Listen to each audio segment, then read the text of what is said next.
welcome back to the Across the Pod NFL podcast. It's time for another team season preview, and this time it's a turn of the New England Patriots. With me, I've got a returning guest who's on last year's season preview. Back for you today is Fred Patten. How are you? Very well, Andy. Yourself? I'm good, man. Good to have you on. And yeah, it's nice to, I say nice to talk with all things Patriots, but it's nice to all NFL with you today. Yeah, absolutely. I was just thinking back, and you mentioned I was on last year. I think I went for 9-8 Patriots, if I remember correctly, last year. So 8-9 wasn't too bad of a guess. Yeah, I mean, that was one of our closest ones. And we had a couple of, spot on predictions and a couple that Did were, you? yeah, I mean, there were a few that were Bengals and Bills fans. Obviously, they had a game chalked off because of the Bar Hamlin game, but there were, Yeah. and there was one more and I forgot. I think it was Keg, our Panthers fan, who got their record bang on. But a lot of, I think one of our Packers fans went 16-0. We had Hmm. Javan, our Seahawks fan, had him winning 5 games. And then on the flip side, we had, Broncos fan Tony, who had them win 11 games. They sort of almost swap positions, those two teams. So it's funny. That's why we love the sport, because it's so unpredictable. I mean, I guarantee that, 2/3 of our predictions that we have on our all 32 season preview episodes, I guarantee most of them are going to be wrong, because that is what the NFL is so good at. A lot of teams don't make the playoffs after making them the year before, and vice versa. So it's one of the beauty of the sport is that you just don't know who's going to win and who's not, and it's Mm, why we love it so much. definitely. So let's get into the Patriots. So of course the main off-season ins and outs. So the main ins include James Robinson, the running back via the Jets, wide receiver Juju Smith-Schuster, who of course won a championship last year with the Chiefs. Mike Gesicki, the Dolphins tight end, which has still broken my heart to this day. Offensive tackle Riley Reef from the Bears, and Trace McSorley, the quarterback from the Cardinals. And then the main outs include Nelson Aguilar, who's gone to the Ravens, running back Damon Harris, who's gone to the Bills, wide receiver Jacoby Myers, which ironically has gone to the Raiders, and Isaiah Wynn, offensive tackle, who has gone to the Dolphins. In terms of the draft, the main three incomings include Christian Gonzalez, a quarterback from Oregon, 17th overall. Keon White, defensive end from Georgia Tech, went 46th overall to the Patriots.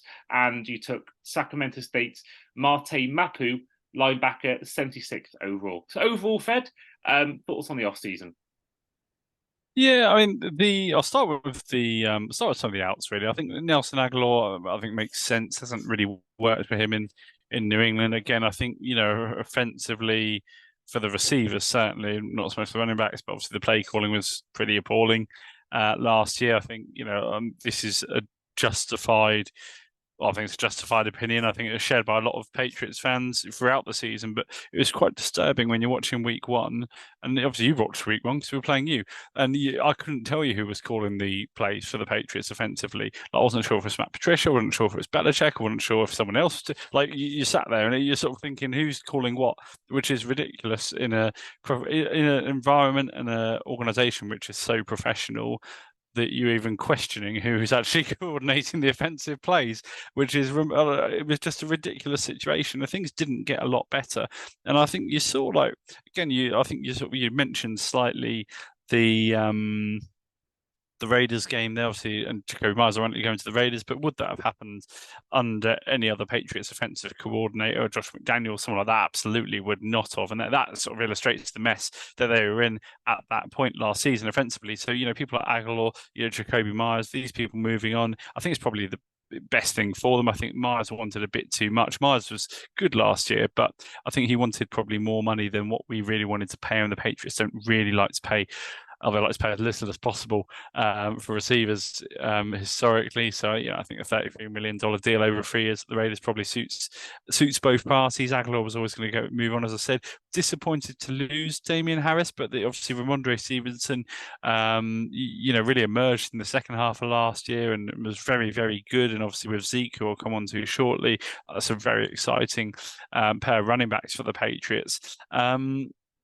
Otherwise, yeah, obviously Jonathan Jones makes a lot of sense in terms of re-signing him. James Robinson was a disappointing one for me because obviously he's now with the Jags. I was really excited when we brought him on. I think similar to Jets fans as well. When Jets signed Robinson, I think again there's a lot of talent and a lot of ability there, and I don't think it's an attitude problem. Read a lot about this with him, and his attitude's fine. It's more the fact that all the sort of sports science suggests he's going to really struggle to stay fit. Which is a real shame because obviously he burst onto the scene when he did sort of start out in the NFL, and I thought it was an absolute steal at sort of 4 million over 2 years, but obviously we just cut him. If you can't keep him fit, you can't keep him fit.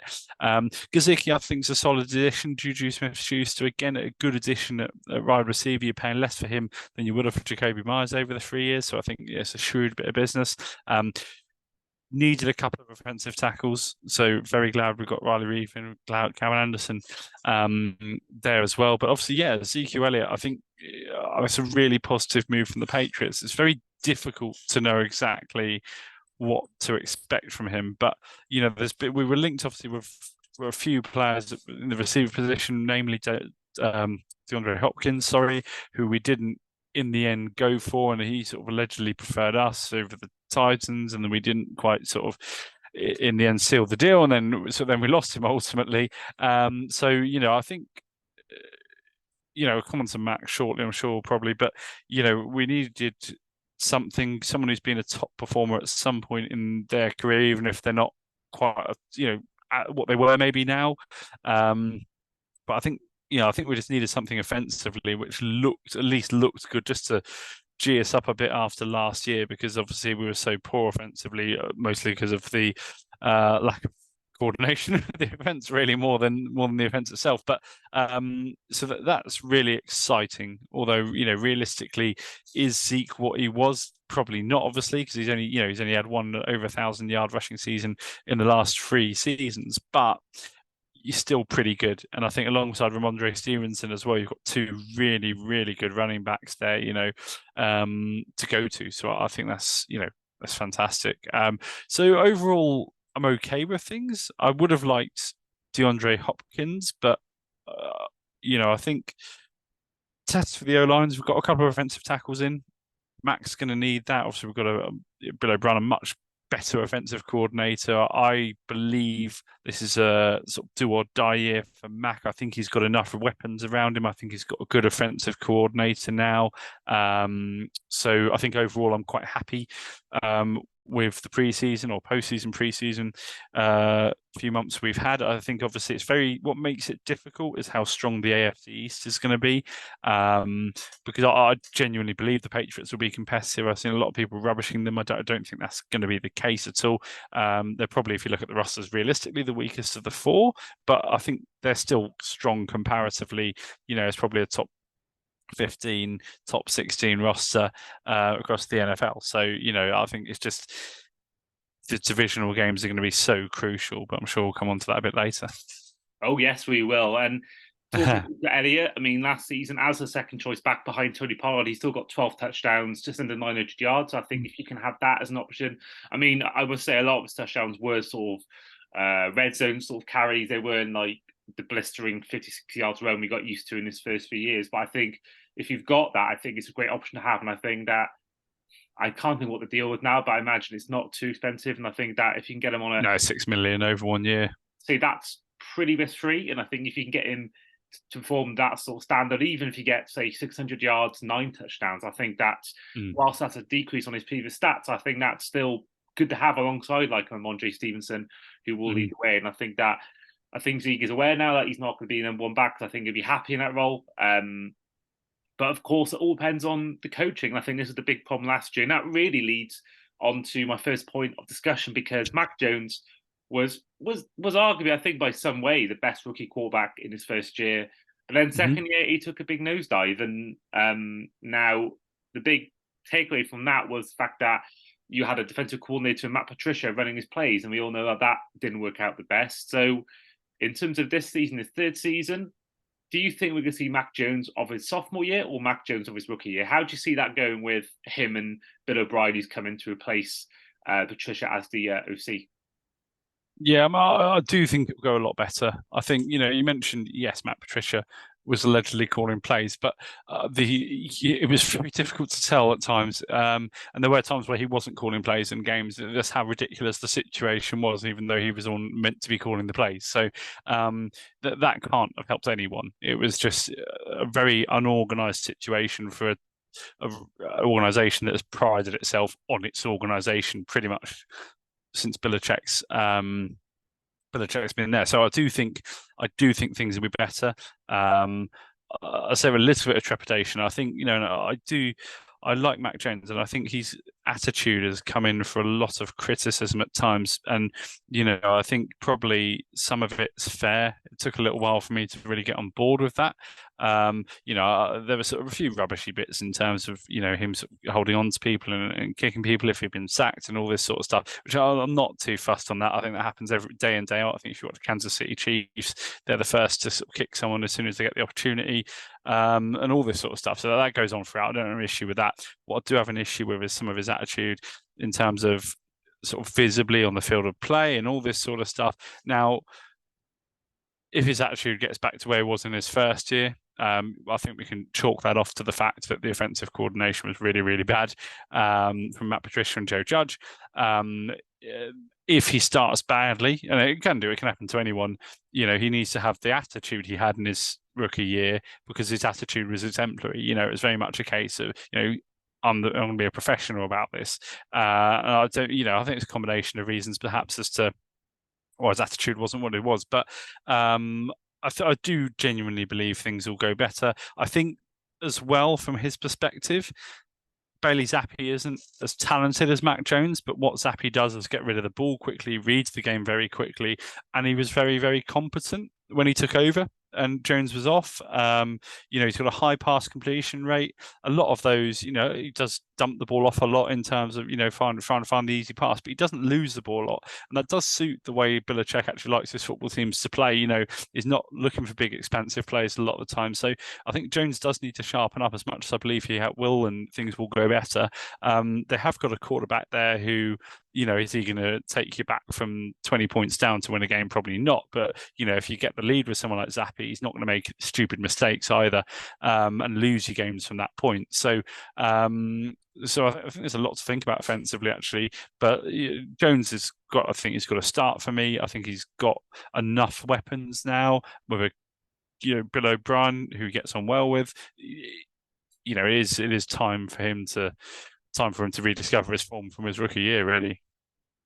Now, say for example, he gets his third year, doesn't perform again like he did last year, and I think there's clearly this was the same as Tom Brady, but there's clearly isn't a strong relationship between Bill Belichick and Mac Jones, and I think that we saw times last year he got taken out for Bailey Zapp. Now, I don't think Bailey Zapp's still enough for me to prove he can be the long-term starter, but what do you think happens if Mac Jones struggles again? Because you guys aren't going to be in a position where you're going to be in the top 10, because I think your team is still going to be, even if you finish fourth, I think you'll still be an 8-9 win team. I think that's how strong this division is. So you won't be high enough in the draft to take a quarterback unless you trade up. So what do you see happening in that position if it doesn't work out this year? What, in terms of at the end of the season? So we are during the season. So like say you get to the week 18 and you finished 8 wins, 9 wins, you've missed out on the playoffs. Mac Jones hasn't played well. Let's say maybe, a few games he's been pulled out of the game for being poor form, get to the off season, just what happens then? Yeah, there's a couple of ways to answer that. So I think obviously, if Mac really isn't playing well, then I think again a lot of it will depend on Bill's situation and what Bill think. Ultimately, if the rest of the offense does well and he doesn't, you're still going to have quite a good defense actually at the end of this year. Still with the Patriots, they always find a way to have a very good defensive setup.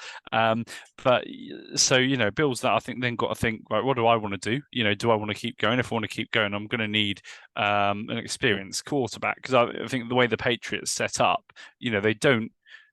It'd be nice to have Aaron Rodgers or something like that, but they don't need an Aaron Rodgers to do really, really well. They just need someone who is probably better than competent, really, if that makes sense. So, so I think Bill then trades for an experienced quarterback. I think ultimately if Bill wasn't in it for the long term, I think they'd have gone for Jimmy Garoppolo or someone. There was quite a few experienced quarterbacks about this year, and I think Jimmy gets a lot of hate for how well he's done in his career. I know he's had a lot of weapons around him, but again, he's taken taking teams to Super Bowl and playoff runs and all this sort of stuff. So to answer your question, because I'm going about it in a very roundabout way, I think they would look to trade Mac. I think allegedly the Raiders made inquiries in the postseason. How true that is, I don't know, because that got rubbished by the GMs at the GM meeting they had. But again, there's no smoke without fire in a lot of these sort of cases, I guess. So I think they would look to trade Mac away. There was talks of them looking to trade up for quarterbacks this time. I don't think it was very serious. I think there was just people trying to make noise to upset the Patriots, possibly. Yeah, I think if he doesn't do well, they look to trade him away, because then you're going to have 2 bad years in a row. And you can't really have that in the position he's in as a third-year quarterback. Yeah, I think you're right. I think it is going to be a ticking bomb in his place as the starter if he doesn't. Especially as Belichick is eager to get that total wins record, and he's not going to. He hasn't got time to sort of develop a quarterback, and for the next 5-10 years, he's probably going to be really in New England the next 3-4 years at most. So he'll want to try and win as many games as possible quickly, and I don't think he will have the time to stand around and try and develop a quarterback. He'll want someone who can win now.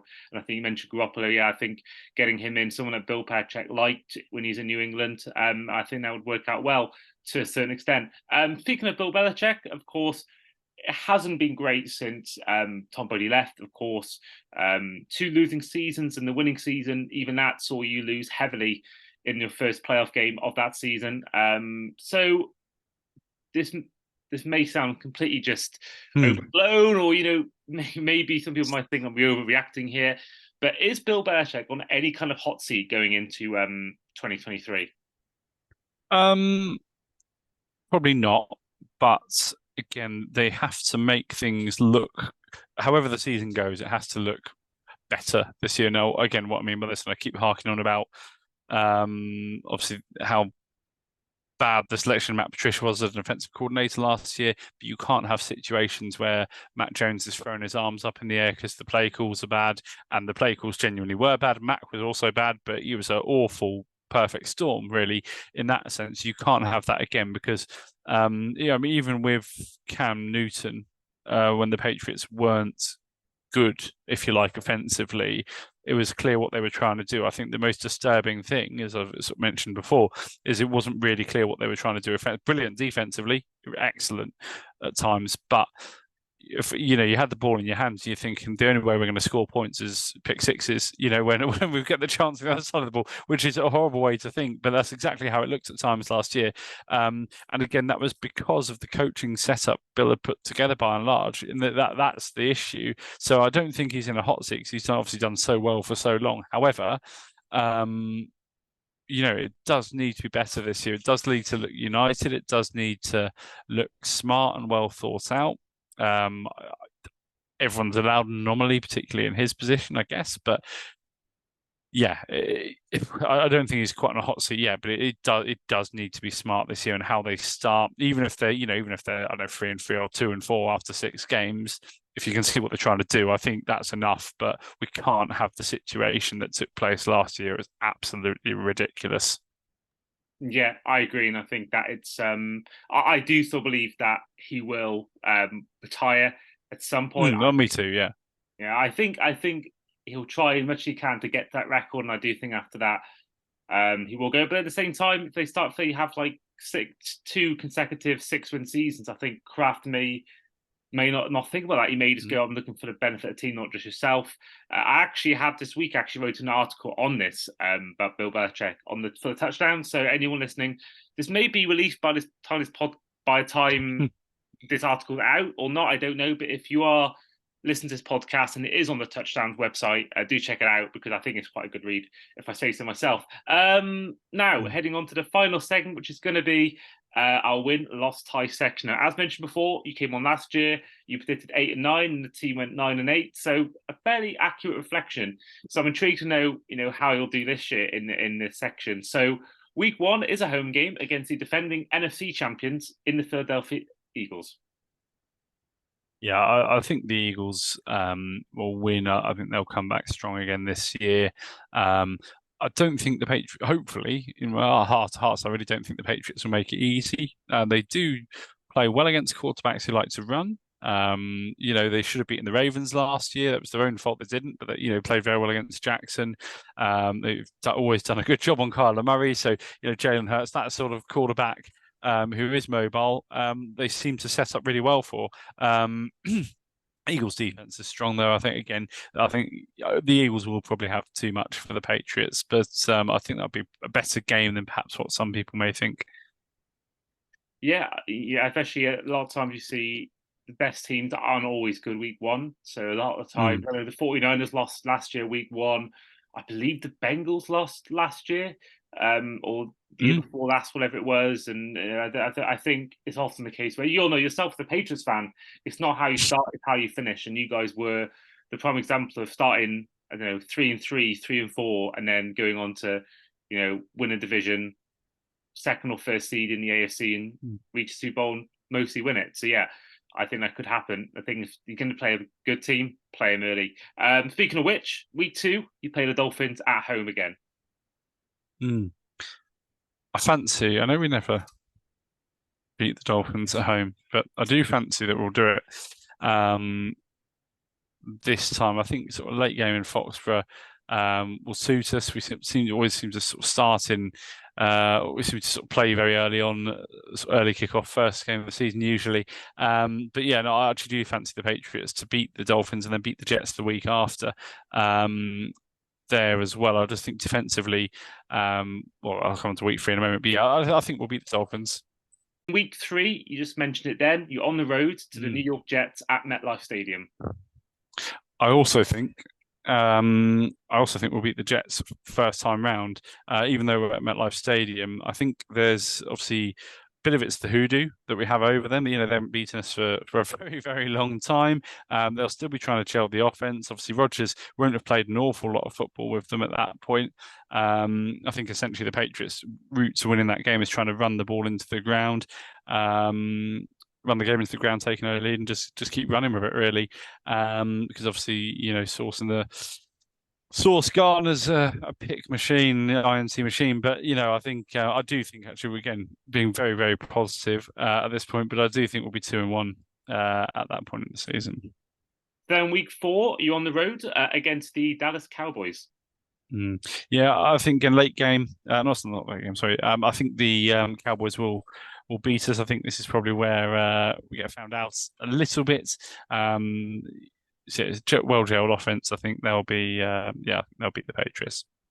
Okay, so then week 5 is at home again, but this time against the New Orleans Saints. I think the Saints are very weak, so I'm quite happy to put on the record. I think the Patriots will beat the Saints. Okay, so then you go into week 6. You mentioned the Raiders before. You're playing them on the road. Yeah, I think this will be a really good game. I think this will be a bit of an acid test in terms of where the Patriots are at. I think you've probably got two rosters which are middle of the field, really there. And I think if the Patriots do have playoff aspirations, which they should do, ultimately, as strong as the AFC East is, if you don't have some sort of playoff aspiration, then what's the point in turning up?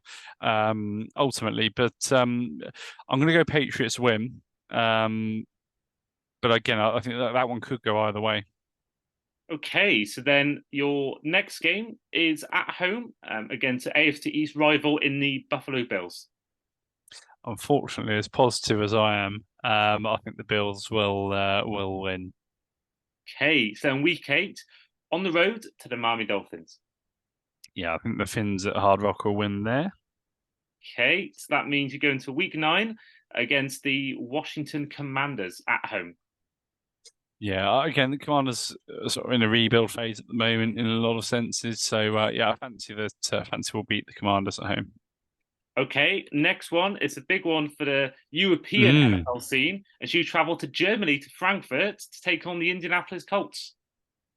Very excited for that. But I think we'll beat the Colts as well. You could be going to that game.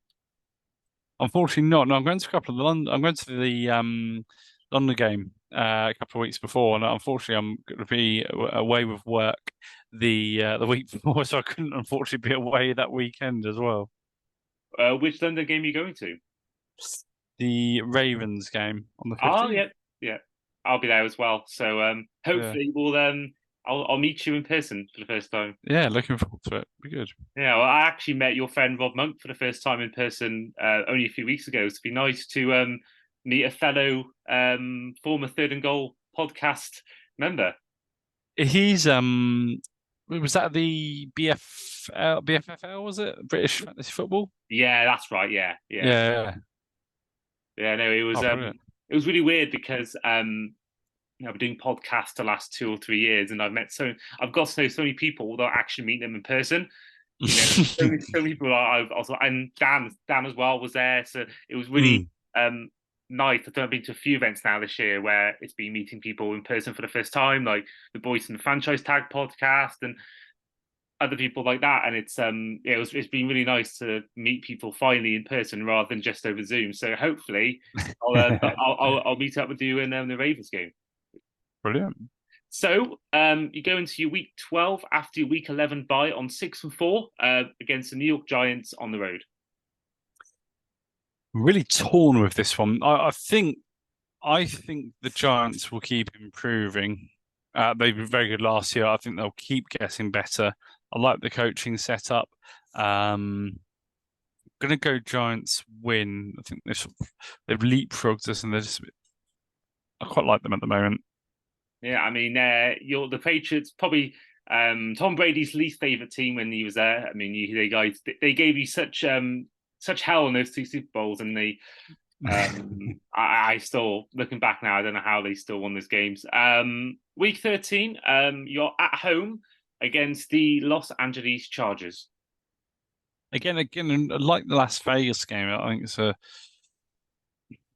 tricky one. Obviously, the quarterback's superior in terms of obviously Herbert there, but again, there's problems with that organization, problems with that roster. Um, I'm gonna go with a Patriots win. Okay, so that means your week 14, you're on the road against the Pittsburgh Steelers. Yeah, I'm quite happy we'll beat Kenny Pickett and the Steelers. Okay, and then week 15 is a rematch, actually, the first ever game I went to in America at home to the Chiefs. Yeah, unfortunately, I think the Chiefs will be hitting top form now. I think if you want to play the Chiefs, you really want to play them in the first 6 weeks, to be honest with you. But yeah, I'm going to go Kansas. Okay, so in week 16, AFC West tour continues on the road to the Denver Broncos. Yeah, I'm going to go Patriots win there. So that actually, for UK fans listening, like yourself, for example, those listening to the podcast, that is at 8:15 p.m. US time. So that's going to be about probably the 1:15 a.m. slot for UK fans on Christmas Day. Now, I don't know whether you'll be up. I know you got a new kid, so will you be up for that one? I will not. No, unfortunately not because of the children. But I've got three in a row. I've got 8:15, 8:15, 8:15 Steelers, Chiefs, Broncos. So that's a bit of a hellish few weeks there, really. But I think we had a similar at the end of last year as well. A lot of late games towards the end of the season, which wasn't much good for my sleep. I mean, this may change. I mean, I know they're going to do a lot more flexing. I think after week 12, I think the flexing starts. So, depending on how the teams do, that could be moved. Mm. This one I can't imagine being moved. New Year's Eve, week 17, 1 p.m. US time, so 6 p.m. in the UK. So that's a perfect pre-New Year's Eve matchup on the road to the Buffalo Bills. Yeah, I think Bills will do the double over us there. I think that's our best chance of winning a game. Ironically, we did it obviously not last year, but the year before as well. In terms of just running the ball well, ball retention, defense, really, really good. But I think where Allen continues to grow as a quarterback last year, and obviously bearing in mind he plays at Buffalo, so obviously was fairly good at this last time. But the 2 years ago, we played him in a snow game. He just couldn't get there. We couldn't throw the ball, understandably, with the snow and the wind. Similar conditions last year, and he was excellent. Snow, wind. picking out passes. I think we just sort of thought we'd go with the same game plan that we did the year before and thought that might work, which was a reasonable assumption, to be fair. But yeah, he was so good last year. So I do think it's our best chance to beat Buffalo in Buffalo, ironically, where the weather is so bad and just really overplan it. But again, I think Buffalo will win in my heart of hearts. Okay, so then going into your final week, currently at 9-7, facing the New York Jets in Gillette Stadium. Yeah, I think it's one of those. If Rodgers is fit, then the Jets will win that. Um, I think Jets will win it. Obviously, I want to go with Jets win this time because I think obviously that offense should have gelled. Then it's one of those where if Rodgers doesn't work out for whatever reason, obviously with a slight downturn in his outcomes last year, if there's a few ifs and buts. If he's injured and Wilson has to play, then I think every team has every chance with Zach Wilson as the opposing quarterback. But ultimately, I will go a Jets win. We'll assume Rodgers is healthy. Okay, so that means that you are finishing with a 9-8 record, which means that you are your 19th guest and our 19th team, so our 18th team we've done so far, and you are currently our joint 16th most optimistic fan. So it's not too good because you've had about 3 or 4 straight 12-6. Our last one was 13 wins. Before that, it was a lot of 12 wins. So yeah, it's a bit of a change from that. But yeah, no, it's not. I think you only got 2 fans that are actually below you. We've got Keg, who's level with 9-8 with you for the Panthers, and we've got Sam and Ollie, our 2 Cardinals fans, had 6 and 5 wins respectively. So it's they're definitely down the bottom, which is probably about right. But we haven't yet gotten to the Rams or teams like that yet. So you may well still finish in that position, or maybe late 20s. Yeah, I think it's one of those. I mean, like obviously, if you look at it one-off games, I think in theory the AFC East teams, in theory, should beat the Patriots this year. But I don't ever think that's how that works. I think the Patriots coaching should be superior in theory to everyone but the Bills, really. So that's why I think they will pick up divisional games. I think 9-8 is a fair assumption. I think again, if they win a couple of extra games, which might go either way, then 11 wins might take them to playoffs. If they lose a couple, then then they're 7-10. Yeah, that's right. It's 7-10. Sorry, I put mind blank there. 7-10. So, again, I don't think the playoffs are ever out of the question for the Patriots, and defensively they're good enough. So much hinges on this offense. Again, if they start well, get wins under the belts, which isn't impossible. Little bit more difficult against the Eagles, but again, good teams don't always start well, so you never know. It could look completely different come sort of week 5, week 6, but we'll see. Fantastic. And that is where we will end this podcast for today. So once again, thank you, Fred, for coming on. No, thanks for having me. No problem at all. We will also put this post out on Twitter, on socials, and you can then add Fred to your list of people you want to follow on Twitter if you'd like to do that.